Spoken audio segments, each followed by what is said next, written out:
Welcome back students, आप सभी का स्वागत है ट्रेंड्स एजुकेशन के चैनल पे। तो इस वीडियो में हम बात करेंगे वाटर ट्रांसपोर्ट के बारे में। क्या होता है और वाटर ट्रांसपोर्ट, इसके बारे में हम डिस्कस करेंगे इस वीडियो में। देखो, हमने लास्ट वीडियो में बहुत कुछ कवर किया है। अगर आपने उस वीडियो को नहीं देखा है तो आप जाकर उसको देख लो, देन आफ्टर वाटर ट्रांसपोर्ट को आप चालू करना। इसमें आपको बहुत कुछ समझ में आएगा। ठीक है, तो देखिए देखते हैं क्या बताया है वाटर ट्रांसपोर्ट में कि water transport refer to movement of goods and passenger on water way by various means like boat, steamer, launchers, ships etcetera. ठीक है, तो क्या बोलता है कि वाटर ट्रांसपोर्ट जो है ये डिसाइड करता है movement of goods and passenger का, जो कि वाटर वे के थ्रू किया जाता है, जो कि अदर अदर व्हीकल से किया जाता है, जैसे बोट हो गया, स्टीमर हो गया, लॉन्चर्स हो गया, स्पेस मतलब शिप्स वगैरह हो गया, ये सबके द्वारा। ठीक है, तो ये वाटर ट्रांसपोर्ट करता है। तो आप लोग याद रखना, यही आप इस वाटर ट्रांसपोर्ट का मीनिंग है। देखो, with the help of this means of goods and passenger are carried at different places both within and as well as outside the country. When the goods and passenger move inside the country is known as inland water transport। तो आप लोग याद रखना ये इतना सा बात कि इनलैंड वाटर ट्रांसपोर्ट का मीनिंग कितना क्या है। तो ये वाली बात है, बस इतना सा। तो देखो क्या बोला गया है कि जो भी जो भी वाटर ट्रांसपोर्ट है वो गुड्स एंड पैसेंजर को एक जगह से दूसरी जगह पे लेके जाने का काम करता है, चाहे वो देश के अंदर हो या फिर देश के बाहर हो। ठीक है, तो जो भी गुड्स एंड पैसेंजर है, अगर वो देश के अंदर चल रहा है, इसका मतलब है इनलैंड वाटर ट्रांसपोर्ट उसको कहेंगे। आप लोग याद रखना। ठीक है, आगे क्या बताता है, जो भी गुड्स या पैसेंजर ओशियन रूट या सी यानी कि पानी से रिलेटेड जो भी जगह से अगर वो ट्रांसपोर्ट किया जा रहा है तो उसको कहेंगे ओशियन या सी ट्रांसपोर्ट। ठीक है, यानी कि जितने भी गुड्स है जो अगर वो ट्रांसपोर्ट किया जा रहा है ओशियन या सी के रूट से, रास्ते से, तो उसको कहेंगे ओशियन या सी ट्रांसपोर्ट। अगर हम भारत की बात करें तो भारत के अंदर मिनिस्ट्री ऑफ शिपिंग देखता है वाटर ट्रांसपोर्ट से रिलेटेड सारी चीजों को और इसमें डेवलपमेंट करने का काम करता है। हम बात करते हैं एडवांटेजेस की। क्या दिया गया है एडवांटेजेस वाटर ट्रांसपोर्ट को। देखो, it is relatively economically mode of transport for bulky and heavy goods, यानी कि ये जो है बहुत ही इकोनॉमिकली ट्रांसपोर्ट है। अगर आप बात करोगे पूरे वर्ल्ड में 90% जो ट्रांसपोर्ट होता है वो वाटर ट्रांसपोर्ट के द्वारा ही किया जाता है। आप लोग याद रखना, 90% वाटर ट्रांसपोर्ट के द्वारा ही एक्सपोर्ट और इंपोर्ट किया जाता है एक दूसरे देशों में। ठीक है, तो आप लोग याद रखना। देखो अगला क्या बोलता है, it is safest mode of transport with respect to occurrence of accident. क्यों ये बहुत सेफेस्ट मोड है, यहाँ पे जनरल पब्लिक पार्टिसिपेट ही नहीं कर सकती, सिर्फ ऐसे लोग ही पार्टिसिपेट कर सकते हैं जिसका कारोबार है एक दूसरे कंट्री से। ठीक है, अगला बात करते हैं, it help to promote international trade. अब देखो, कारोबार है इंटरनेशनल लेवल पे एक दूसरे कंट्री के बीच में, तो सीधी सी बात है इंटरनेशनल लेवल पे ये प्रमोट करने का काम भी करेंगे। देखो, there is no cost for construction and maintenance of road as most of them are naturally made. सबको पता है कि पानी जो है किसने दिया, नेचर ने दिया है। तो ये जो नेचुरल मूवमेंट है, नेचुरल रिसोर्सेस है, इसको बनाने की जरूरत नहीं है, कंस्ट्रक्शन करने की जरूरत नहीं है। It offer more flexible as compare to rail. Rail के कंपैरिजन में बहुत ही फ्लेक्सिबल है।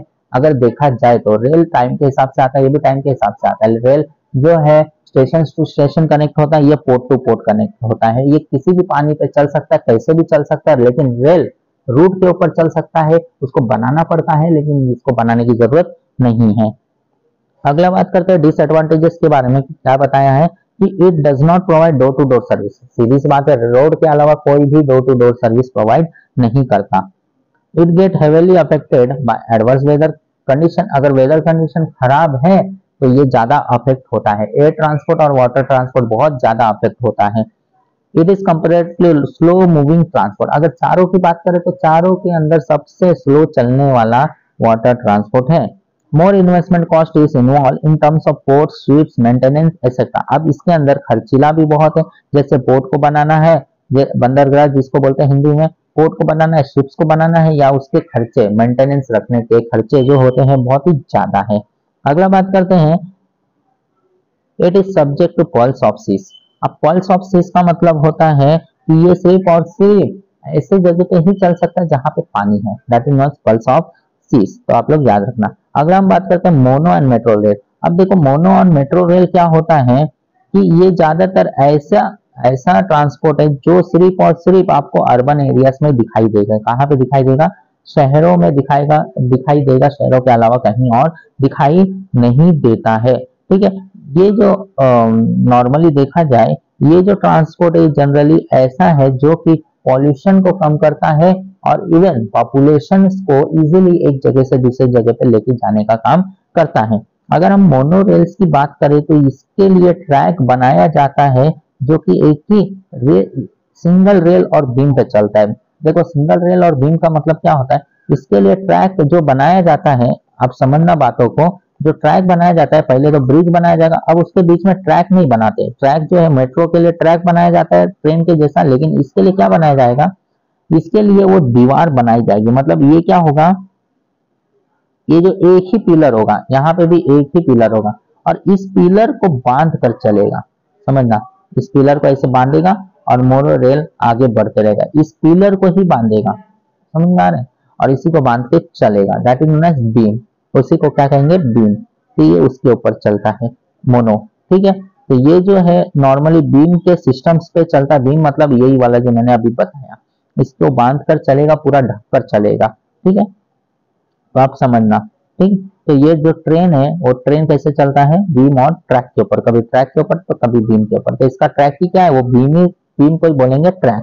तो आप समझना। और ये जो है ये पैसेंजर को मोनो रेल के द्वारा बहुत एडवांटेजेस मिलेगा और ये एक जगह से दूसरी जगह पे इजीली पहुंचाने का काम करेगा। और इसमें जो है बहुत ही कम टन्स होते हैं, जैसे ट्रेन के अंदर बहुत सारे टन्स होते हैं लेकिन इसमें कम, ट्रेन के मुकाबले बहुत ही कम टन्स होते हैं। एक ही दिन के ऊपर वो ज्यादातर चलते रहता है और इसमें ट्रैफिक जाम की जरूरत नहीं है, मतलब कि कोई भी तरीके का ट्रैफिक जाम नहीं होता है, कोई भी तरीके का प्रॉब्लम नहीं होता कोलिजन का। कोलिजन मतलब टकराना। ठीक है, क्योंकि एक ही दिन के ऊपर चलता है। अब एक ट्रेन उस पर जा रहा है तो दूसरा जा रहा है, तो यहाँ पे आने का कोई समस्या ही नहीं, एक जाना एक आना, बस इतना ही है। तो इसका एक ही एग्जाम्पल है और एक ही मोनोरेल भारत में जो कि सिर्फ और सिर्फ आपको मुंबई में दिखेगा, मुंबई के वाडेला और चेंबूर वाले जगह पे आपको दिखेगा, उसके अलावा कहीं पे नहीं दिखेगा पूरे भारत में मोनोरेल। अगला बात करते हैं रोपवे। अब रोपवे क्या होता है कि आपको पता है कि रोपवे कनेक्ट करता है टू प्लेसेस को, जो कि माउंटेन एरिया है, उसके बीच में पोल लगा के, रस्सी लगा के कनेक्ट किया जाता है, जैसे मैंने थोड़ी देर पहले बताया था। ठीक है, हमने वीडियो में डिस्कस किया है कि एक जगह पे पोल लगाया जाता है और यहाँ से रस्सी को कनेक्ट किया जाता है और इसके नीचे हुडन खटलों को लगाया जाता है, इसमें पब्लिक बैठी रहती है। ठीक है, और यह पब्लिक को एक जगह से दूसरी जगह पर लेके जाने में मदद करता है, that is known as ropeway. तो रोपवे वही काम करता है। रोपवे क्या है, कनेक्ट करता है टू प्लेसेस को जो कि हिल्स के ऊपर है या फिर वैली और रिवर्स पे है। और ये रोपवे ट्रांसपोर्ट जो है ट्रॉली को मूव करता है उस रोप के ऊपर जो कि व्हील से कनेक्ट होता है और एक जगह से दूसरी जगह पे पैसेंजर या गुड्स को लेकर जाया जाता है। जैसे एग्जांपल दिया है Raigad ropeway at Raigad fort या ropeway at Sonmarg in Srinagar. तो ये बहुत जगह पे है, ऐसा नहीं है कि जो एग्जांपल दिया उसी जगह पे है, बहुत जगह पे रोपवे आपको दिखाई देंगे। अगला हम बात करते हैं पाइपलाइन ट्रांसपोर्ट। तो पाइपलाइन ट्रांसपोर्ट में जो है पानी का भी ट्रांसपोर्ट होता है, गैस का भी ट्रांसपोर्ट होता है, गार्बेज वगैरह ये सब भी इससे निकाले जाते हैं।